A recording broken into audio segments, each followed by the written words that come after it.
Bonjour à tous et bienvenue dans cette nouvelle revue d'actualité au programme aujourd'hui. Alors déjà, je m'excuse pour le décor. On a eu des petits soucis, vous allez voir, le décor reprend ce dimanche. Donc autant te dire que bon. De quoi on va parler aujourd'hui? On va parler de l'affaire Philippe. On va voir la fake news qu'il y a eu autour de cette affaire Philippe.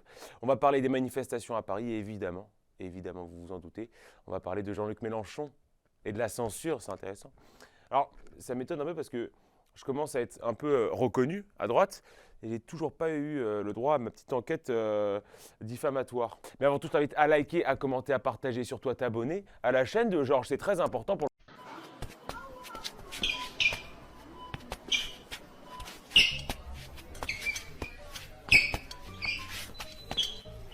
Vous êtes sur la chaîne de Georges et vous regardez la seule et l'unique, il n'y en a pas d'autre. Revue d'Ac, tu as lité. Ah, c'est parti. Abonne-toi, c'est important. Important pour le référencement. N'hésite pas à t'abonner. Alors, la première actualité de la semaine, elle date un peu. Enfin, je veux dire, elle a une semaine. Mais j'aimerais qu'on y revienne parce qu'il y a eu énormément de mensonges, notamment une fake news, comme on dit, aujourd'hui, dans la nuit du 15 au 16 avril à Grande-Synthe, je crois que je le prononce bien, dans le Nord, a été tabassé une personne, Philippe, et il en est mort. Bon, alors une histoire évidemment qui est tragique, mais on commence malheureusement, et on ne devrait pas, mais on commence malheureusement à s'y habituer, et j'ai pas mal traité la notion d'ultra-violence en France, et notamment chez les jeunes. Alors, et très vite, après cette histoire-là, on voit apparaître une théorie qui n'est corroborée par absolument rien, à savoir, cette théorie dirait que Philippe aurait été piégé sur un site de rencontre, le fameux site Coco.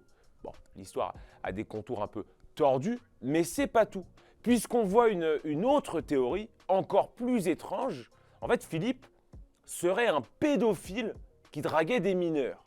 Alors là, on voit très bien où est-ce qu'on veut nous emmener. Au parc Astérix. Non, je rigole. On nous emmène sur un terrain qui est très glissant. Certes, le drame est triste, mais en même temps, c'était un pédophile. Donc en vrai, c'est un peu mérité. Alors ça, ces vidéos-là sont très répandues de nos jours. On va vaguement choper un mec dont on nous dit qu'il connaissait quelqu'un, qui avait déjà vu, enfin à ce qui paraît un homme, lui-même accusé d'être par le parrain de son fils, un mec qui regarde des hentai de gosses.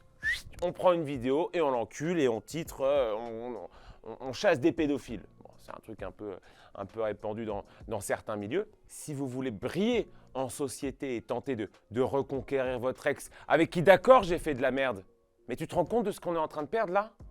5 ans de relation, pour au final quoi? Quand on se voit, on se fait la bise? Tu crois que c'est sérieux ça? Bref, je m'égare. Si vous voulez briller en société, vous pouvez dire que justifier sa violence a posteriori, on dit en latin post hoc ergo propter hoc, ce qui veut dire après cela et donc à cause de cela. Ça veut dire qu'on suppose qu'une chose est la cause d'une autre simplement parce qu'elle l'a précédée. Alors là, on comprend très bien les conséquences d'une telle proposition et de la fake news comme quoi Philippe serait pédophile. Déjà, les agresseurs sont légitimés dans leur violence et carrément, ça peut en faire des héros. Et quand tu te retrouves en prison, vaut mieux avoir une belle rhétorique pour expliquer ta présence. C'est d'ailleurs la première chose qu'ils ont faite. Je vous mets les images. Ouais, t'as vu ça va, ou pas? Ah, chien, moche.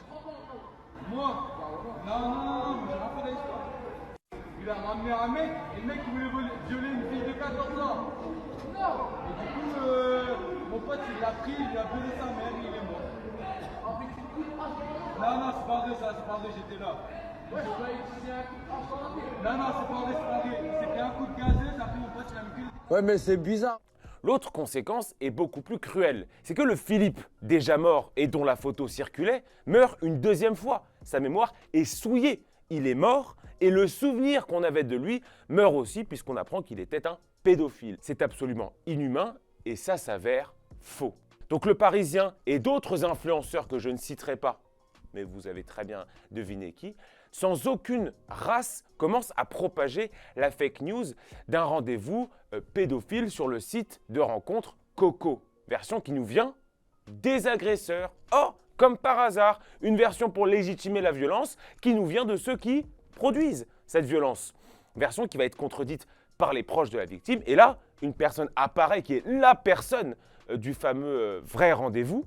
Et cette personne nous explique qu'il n'y avait absolument pas d'histoire de mineur ou quoi, mais c'était juste un guet-apens pour être dépouillé.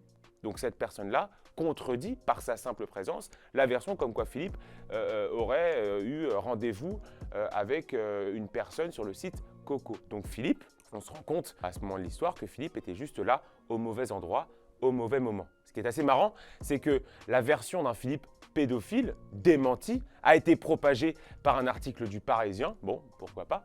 Mais alors, ce qui est étrange, c'est que c'est le même journaliste qui nous a fait le coup avec Crépol, hein, dans l'affaire Thomas. Ça fait beaucoup là, non?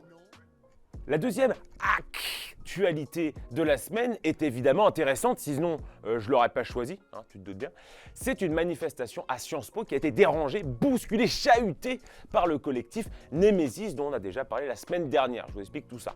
Donc Jean-Luc Mélenchon tenait une conférence à Sciences Po, rue Saint-Guillaume. Et là, des militantes du collectif Némésis se rappellent que Jean-Luc est potentiellement l'incarnation de la contradiction en politique.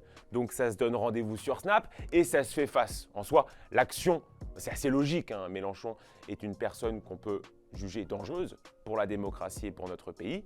Il soutient le Hamas qu'il qualifie de mouvement de libération via sa candidate aux élections européennes. C'est toujours bon de lui rappeler qu'il y a 10-15 ans, il ne tenait pas forcément le même discours. Mais alors cette polémique, elle intervient, et c'est là que ça devient intéressant, dans un contexte où plusieurs conférences de la France Insoumise notamment ont été annulées, notamment celle de Jean-Luc Mélenchon à Lille le mercredi 17 avril dernier.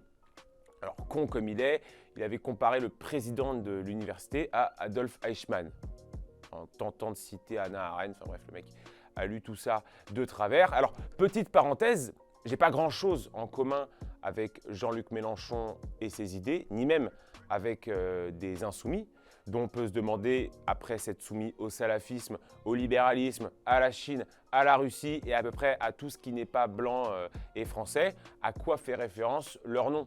Enfin, je serais le mot insoumis, je porterais clairement plainte pour publicité mensongère. Mais là n'est pas le sujet. Donc je disais, je n'ai pas grand-chose en commun avec cette pensée-là, donc la pensée néo-décolonialiste, marxiste et wokiste, mais je condamne évidemment le fait qu'on les interdise de parler.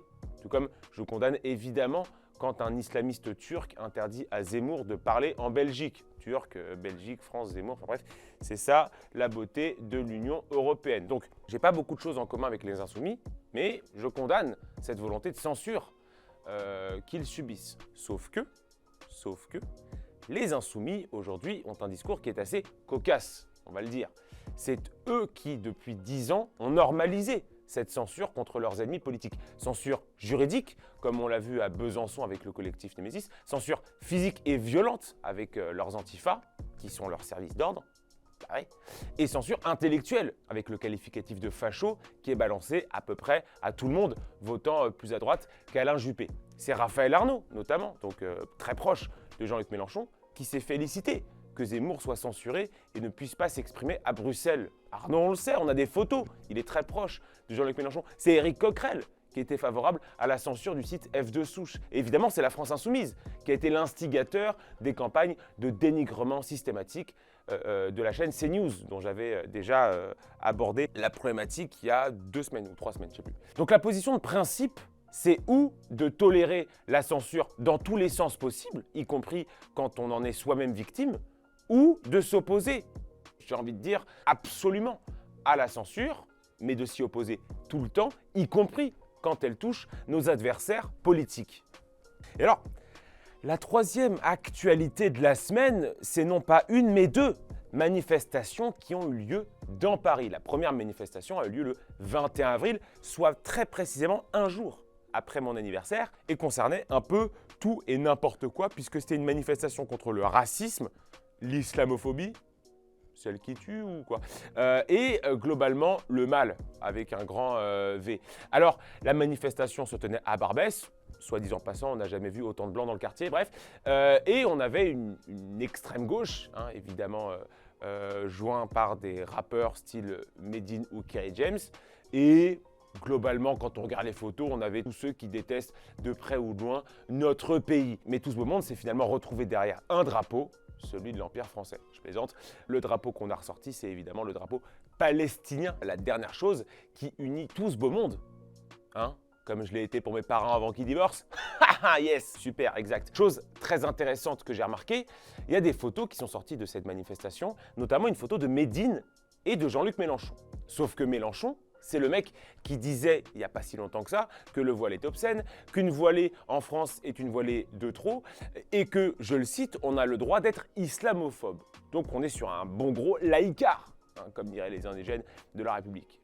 Et on le voit bras dessus, bras dessous, avec Médine, qui, je le cite, donc je cite Médine qui veut crucifier des laïcards. Et c'est donc vraiment texto dans les faits, un assassin qui serre la main à sa victime.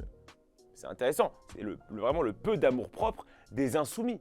Mais évidemment, on connaît la stratégie électorale de Jean-Luc Mélenchon, une stratégie communautaire qui vise à choper les voix des musulmans en France, le tout en sodomisant ses propres idéaux. Et stratégie qui marche, hein, contrairement à Stephen Hawking, puisque des prédicateurs formés par les frères musulmans ont clairement appelé à voter pour lui en 2022. Quand les frères musulmans, hein, qui lapident, qui crucifient des apostats et qui butent des homosexuels, appellent à voter pour toi, il y a un moment donné, tu te dis bah, c'est marrant, j'ai l'impression que je fais fausse route là. Par ailleurs, j'aimerais rajouter quelque chose qui est important selon moi. La stratégie de Jean-Luc Mélenchon, elle consiste à essentialiser les musulmans, premièrement, et à les victimiser en leur disant « Votez pour moi, je vous protégerai ». Sous-entendu, votez pour moi car vous êtes en danger, vous êtes victime.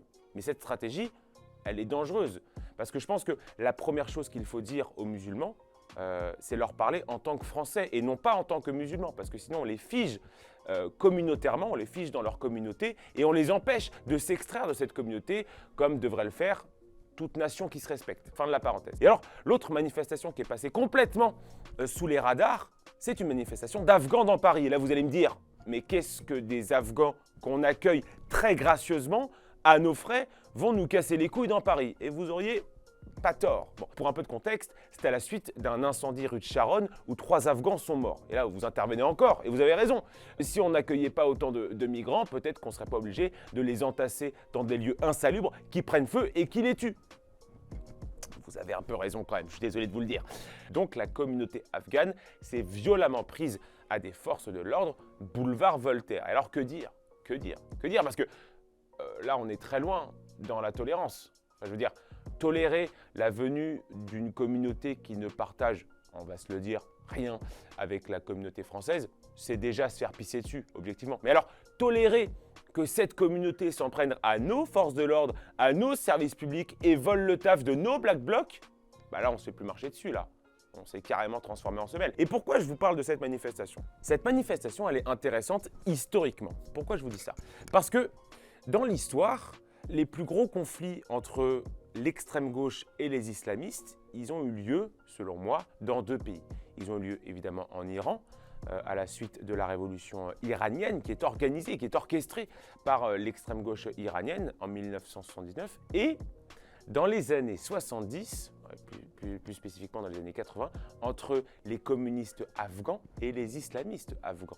Pourquoi je vous dis ça? Parce que c'est 2 exemples dans l'histoire qui montrent que cette alliance de circonstances, non content de ne pas marcher, elle finit toujours à la même chose, l'exécution, la liquidation de tous les militants d'extrême gauche, qu'ils soient iraniens à la suite de la révolution de 79 et afghans. C'est intéressant quand même parce qu'il y avait une manifestation où il y avait l'islamo-gauchisme dans son essence même, avec Médine, Boyard et Mélenchon, enfin bref, il y avait tout ce beau monde-là. Et parallèlement, il y avait une manifestation d'Afghans, qui nous rappellent que l'islamo-gauchisme finit toujours de la même manière. Pour les gauchistes, la mort. Voilà, désolé de vous le dire. C'est l'histoire, c'est pas moi. C'est désormais votre moment préféré de la semaine, c'est le moment Marceau.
Merci à tous d'avoir suivi cette revue d'actualité. N'hésitez pas à liker, à commenter, à partager, surtout à vous abonner à la chaîne de Georges. C'est très important pour le référencement. Prenez soin de vous et de vos proches. Bah oui, prenez soin de vos proches. Vive la France et vive ce qu'il en reste. On n'est pas loin. On n'est pas loin d'avoir un beau pays, les gars, je vous le dis sincèrement.